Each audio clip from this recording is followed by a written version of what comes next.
很多人来巴塞罗那都在兰布拉大道上忙着看街头表演，或者就去看高迪的三件套，但很少有人知道，在这繁华大道的背后，藏着整个欧洲最传奇、最奢华的歌剧殿堂——利塞奥大剧院。踩着大理石台阶走上2楼，最先惊艳到我的就是这个镜亭，穿梭在巨大的金框镜子和水晶吊灯之间。穹顶上满是19世纪的精美壁画。当年巴塞罗那的名门望族就是在中场休息的时候，在这个区域社交抿香槟，走在里面真的感觉穿梭回到了老派欧洲的黄金时光。最震撼的绝对是推开包厢门走进主剧场的那一秒，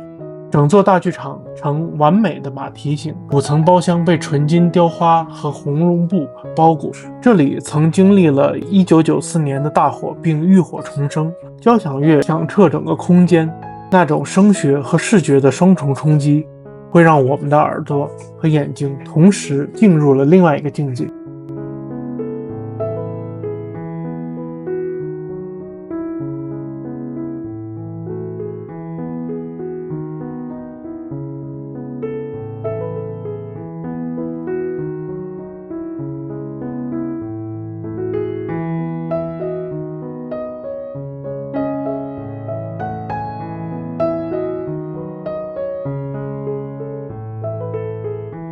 我们来到了一个只有当地 local 人才会来吃的一家海鲜店，果然刚开门就有很多当地的人来吃。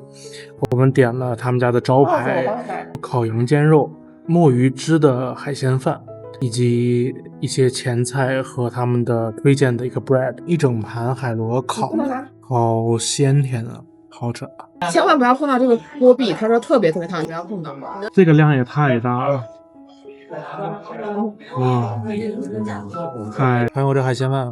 哇，太好吃了，好好吃，真的，除了烫了以外，就是好吃。吃完饭，我们就在海边散步，吹着海风，享受着阳光，然后再看一看这海边小镇的魅力。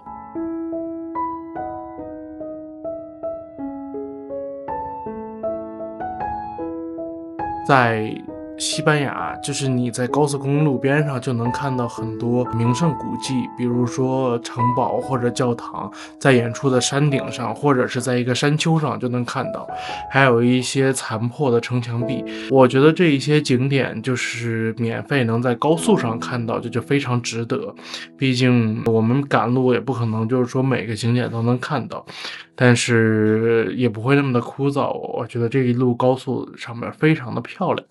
刚刚在高速上加了个油，在这边加油还挺有意思，就是要么你先在这儿先加满，加满之后呢，把这个号报给里面的人，就跟国内其实差不多。但是在半夜到的路上呢，它高速边上的加油站都关掉了，虽然你能加油吧，但是你进不去那个便利店里面去买东西了。这一点大家如果要来西班牙自驾的话，得要注意一下，因为不是所有的加油站都是开24小时的。还好这辆车给了我们是油电混合的车，所以比较省油。在这边加油也蛮贵的，我刚刚加了个半箱，大概要40多美金。我们原本只是想在瓦伦西亚随便歇个脚，结果刚下车一抬头，这难道是穿越到了科幻电影里的未来世界吗？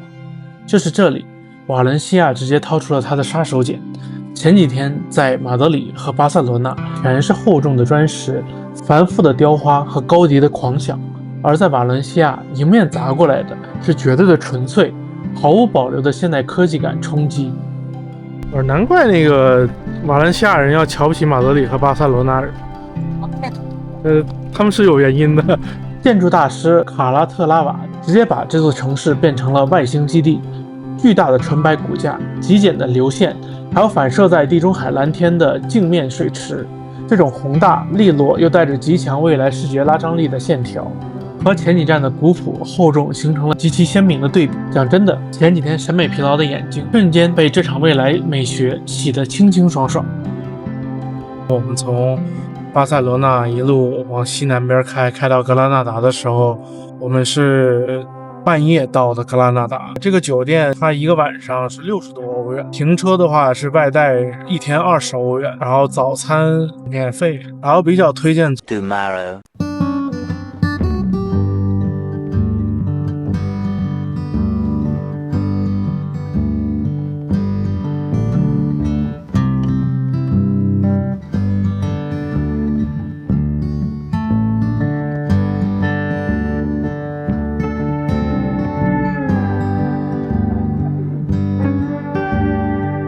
发现这个地方对狗狗是真的友好，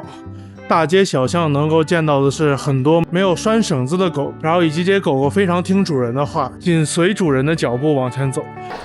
Hola， 然后我们走着走着，现在来到了格拉纳达大教堂。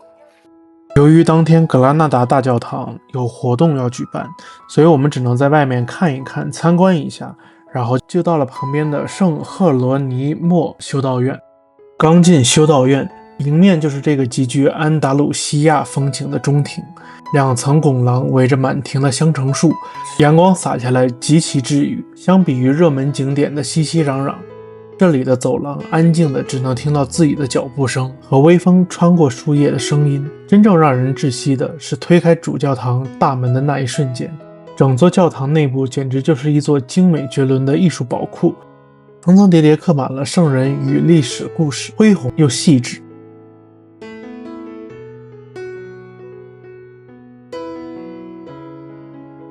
在格拉纳达，如果你提到用金子做的教堂，当地人第一反应绝对是这座极其奢华的巴洛克神殿——天赐圣若望圣殿。教堂内几乎没有留下任何空白，从顶部的穹顶到主祭坛、墙壁与雕像，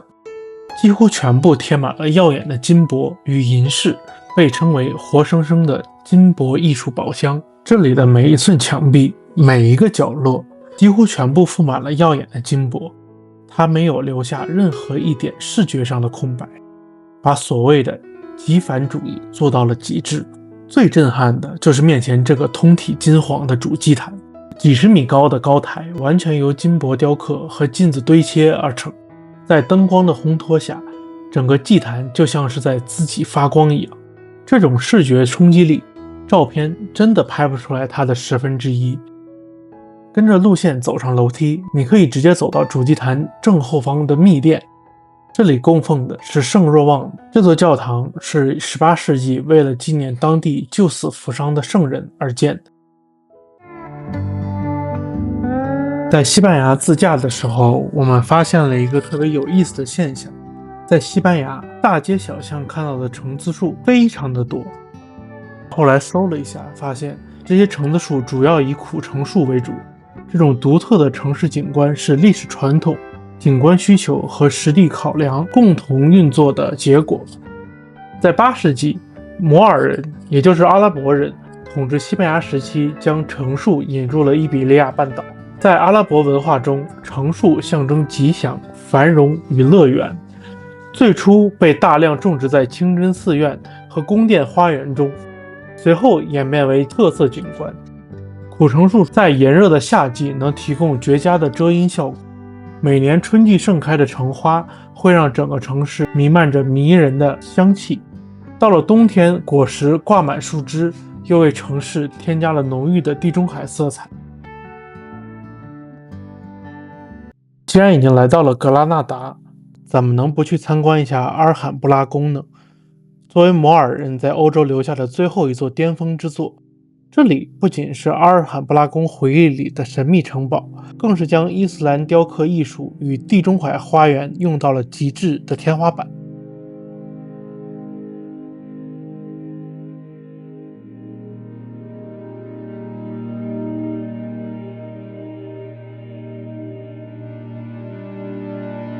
走过一道城墙，眼前的画风瞬间突变，这就是阿尔罕布拉宫最古老的地方——阿卡萨巴碉堡。这里不是诗情画意的花园，而是几百年前捍卫整个王国的铁血要塞。站在城墙边往下看，这些迷宫一样的石墙残壁，曾是苏丹禁卫军驻扎的军营和小镇。漫步在古老的城楼步道上，抚摸着岁月打磨的凹凸不平的红石，依然能感觉到几百年前摩尔士兵在此驻守、警戒和紧张的气氛。一路爬到要塞的最高点蜡烛塔，这里的视野绝对震撼。站在悬崖边，整个格拉纳达在我们脚下铺开，正对面是密密麻麻的阿尔拜辛白色小镇，远方是连绵的雪山。1492年，天主教双王收复格拉纳达时，正是在这座塔上升起了第一面旗帜。如果说阿尔罕布拉宫是格拉纳达皇冠，那塞瑞斯宫就是这皇冠上最耀眼的明珠。这里是摩尔人在欧洲留下的顶级宫殿绝响，走进来的第一眼，真的会让人瞬间屏住呼吸。很多人以为墙上这些像神秘咒符一样的雕刻是梵文，其实它们是极尽繁复的阿拉伯文书法。整个宫殿的墙壁上，重复出现的最多的一句话是“唯有真主是圣者”。古摩尔人把诗歌、王室格言和古兰经直接雕满了每一寸墙壁，走在里面就像走进了一本用石头刻成的巨著。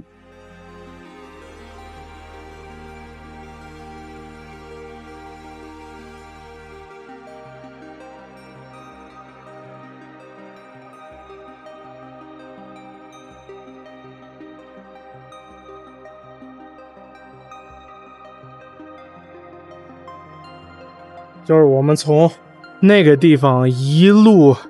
这样子走到了这里。我说实话，我太佩服我们了。我们走了大概也有1万多步了，然后参观了几个宫，真的很值得这个地方。格拉纳达太漂亮了，太美了，推荐给大家，一定要来打卡，提前预约，提前抢票。